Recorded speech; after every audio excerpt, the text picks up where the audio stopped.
परिचय। प्रकाश एक ऐसी वस्तु है जिससे सब परिचित हैं। यह विभिन्न स्रोतों से प्राप्त होता है, जिनमें मुख्य है सूर्य। जीने के लिए जरूरी ऊर्जा हमें इसी से मिलती है। इसके बिना, जैसा कि हम जानते ही हैं, जीवन का अस्तित्व संभव ही नहीं है। ऊर्जा का वो रूप जो वस्तुओं को देखने में हमारी सहायता करता है, प्रकाश कहलाता है। उद्देश्य।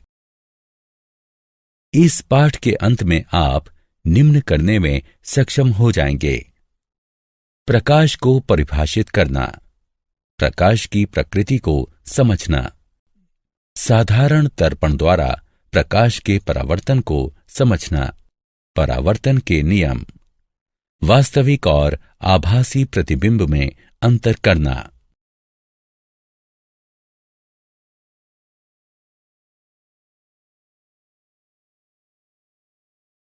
प्रकाश एवं प्रकाश के स्रोत। ऊर्जा का वह रूप जो वस्तुओं को देखने में हमारी सहायता करता है, प्रकाश कहलाता है। प्रकाश सरल रेखा में चलता है। ये हम में दृश्य बोध उत्पन्न करता है। प्रकाश के दो स्रोत हैं: चमकीली वस्तुएं और गैर चमकीली वस्तुएं।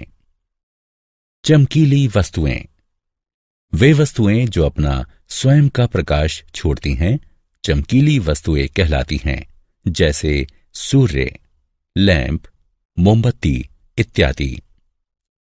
गैर चमकीली वस्तुएं वे वस्तुएं जो स्वयं पर पड़ने वाले प्रकाश को परावर्तित करती हैं, गैर चमकीली वस्तुएं कहलाती हैं, जैसे चंद्रमा, कुर्सी, मेज इत्यादि।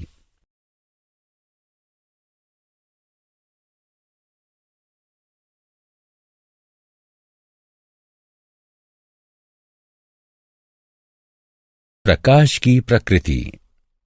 प्रकाश के परावर्तन, अपवर्तन, विवर्तन तथा अन्य अनेक पहलुओं के बारे में जानने के लिए प्रकाश के सिद्धांतों के आधार पर उसकी प्रकृति को समझना होगा। प्रकाश की प्रकृति के दो सिद्धांत हैं: प्रकाश का तरंग सिद्धांत तथा प्रकाश का कण सिद्धांत। प्रकाश का तरंग सिद्धांत। प्रकाश विद्युत चुंबकीय तरंगों पर आधारित होता है, जिन्हें प्रवर्धन के लिए किसी भौतिक माध्यम की आवश्यकता नहीं होती। इसके अभिलक्षण चिन्ह हैं विवर्तन, निष्कर्ष एवं ध्रुवीकरण। प्रकाश का कण सिद्धांत।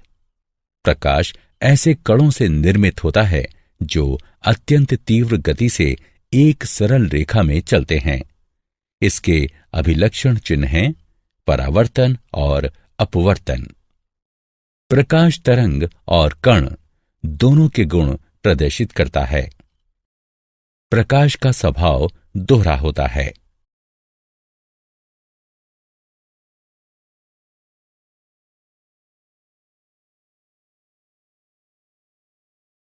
प्रकाश का परावर्तन।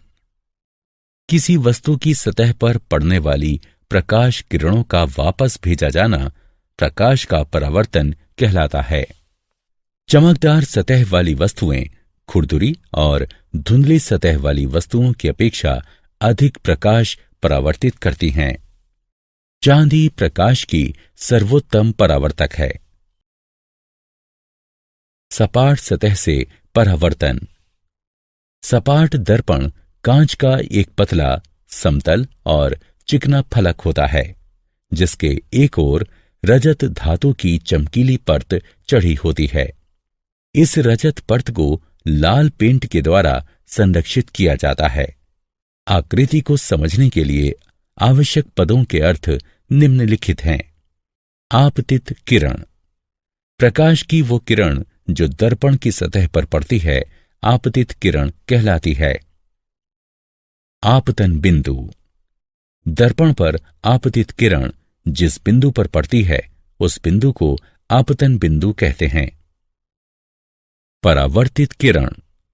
दर्पण द्वारा प्रकाश की जिस किरण को वापस भेजा जाता है वह परावर्तित किरण कहलाती है। सामान्य दर्पण की सतह के आपतन बिंदु पर स्थित समकोण की रेखा को सामान्य कहते हैं। यह एक ऐसी रेखा है जो दर्पण के आपतन बिंदु पर लंबवत स्थित होती है। पार्श्व परिवर्तन। पार्श्व परिवर्तन जब समतल दर्पण के सामने कोई वस्तु रखी जाती है तब वस्तु का दाहिना पार्श्व दर्पण के बाईं ओर और बायां पार्श्व दर्पण के दाहिनी ओर प्रतीत होता है। किसी वस्तु के पार्श्वों और उसके दर्पण प्रतिबिंब का यह परिवर्तन पार्श्व परिवर्तन कहलाता है। समतल दर्पण के संबंध में अभिलक्षण और उपयोग। किसी समतल दर्पण द्वारा निर्मित प्रतिबिंब के अभिलक्षण। ऐसा प्रतिबिंब आभासी होता है। ऐसा प्रतिबिंब सीधा होता है। प्रतिबिंब का आकार वस्तु के आकार जितना ही होता है। समतल दर्पण द्वारा निर्मित प्रतिबिंब दर्पण में पीछे उतनी ही दूरी पर होता है। ऐसा प्रतिबिंब पार्श्व परिवर्तित होता है।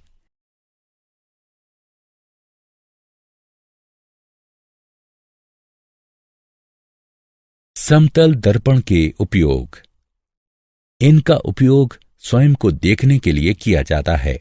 इन्हें विशिष्ट दुकानों जैसे सुनार की दुकान की अंदरूनी दीवारों पर उन्हें अधिक बड़ा दिखाने के लिए लगाया जाता है। समतल दर्पणों का प्रयोग परिदर्शी बनाने में किया जाता है। इनका प्रयोग व्यस्त मार्गों के तीव्र मोड़ों पर दुर्घटनाएं रोकने के लिए किया जाता है। समतल दर्पण के उपयोग। समतल दर्पण का प्रयोग आईने के तौर पर किया जाता है। समतल दर्पण का प्रयोग सौर कुकर में किया जाता है। समतल दर्पण का प्रयोग कैलिडोस्कोप यानी रंगीन कागज से सुंदर आकृतियां बनाने में प्रयुक्त किया जाने वाला एक खिलौना, कांच के टुकड़े या छोटे छोटे मनके बनाने में किया जाता है।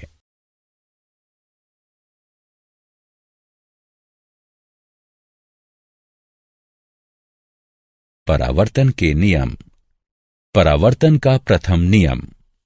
आपतित किरण, परावर्तित किरण और सामान्य ये सब एक ही समतल पर स्थित होते हैं। परावर्तन का द्वितीय नियम। परावर्तन कोण सदैव आपतन कोण के बराबर होता है।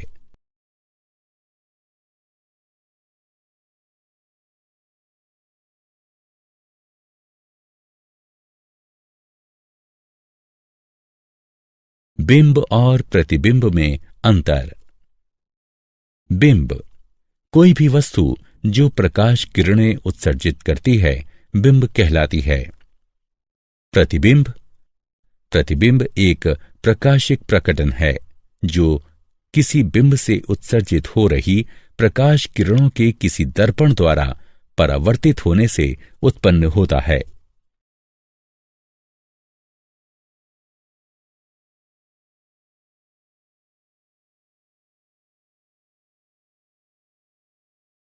वास्तविक और आभासी प्रतिबिंब में अंतर। वास्तविक प्रतिबिंब वह प्रतिबिंब जिसे दर्पण पर प्राप्त किया जा सकता है वास्तविक प्रतिबिंब कहलाता है।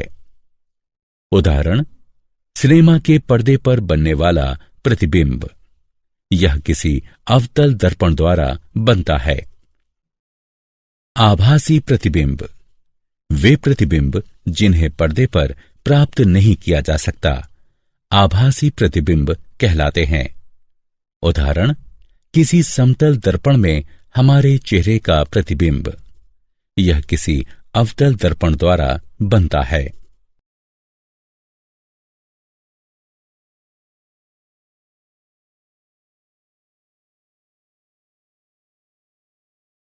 क्या आप जानते हैं दिखाई देने वाले प्रकाश का तरंगदैर्घ्य 380 से 740 नैनोमीटर के मध्य होता है, और इसकी आवृत्ति 405 टेराहर्ट्ज से 790 टेराहर्ट्ज के मध्य होती है। प्रकाश, जो कि फोटोन नामक नन्हे पैकेटों में निकलता और अवशोषित होता है, तरंग और कण दोनों के गुण प्रदर्शित करता है। यह गुण तरंग कण द्विविधता कहलाता है। निर्वात में प्रकाश की गति ठीक 29,97,92,458 मीटर प्रति सेकंड आंकी गई है। प्रकाश उत्पन्न करने वाली प्रक्रियाएं हैं नगण्यीकरण या सिंटिलेशन, इलेक्ट्रोल्यूमिनिसेंस, ट्राइबोलियोमिनिसेंस, चेरेनकोव विकिरण।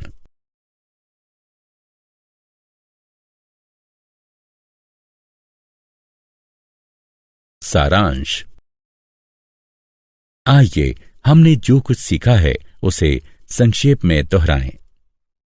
प्रकाश ऊर्जा का ऐसा रूप है जो हमें वस्तुओं को देखने के योग्य बनाता है। प्रकाश तरंग और कण दोनों के गुण प्रदर्शित करता है।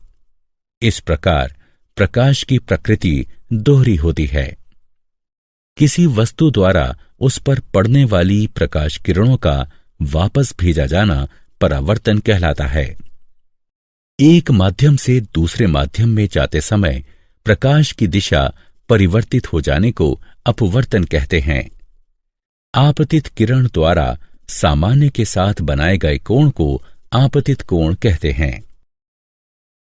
परावर्तित किरण द्वारा सामान्य के साथ आपतन बिंदु पर बनाए गए कोण को परावर्तन कोण कहते हैं। आपतन कोण परावर्तन कोण के बराबर होता है। किसी बिंब से आ रही प्रकाश किरणें जब किसी दर्पण से परावर्तित होकर किसी बिंदु पर मिलती हैं तो प्रतिबिंब बनता है। समतल दर्पण में किसी बिंब के पार्श्वों और उसके प्रतिबिंब के पलट जाने का प्रभाव पार्श्व परिवर्तन कहलाता है।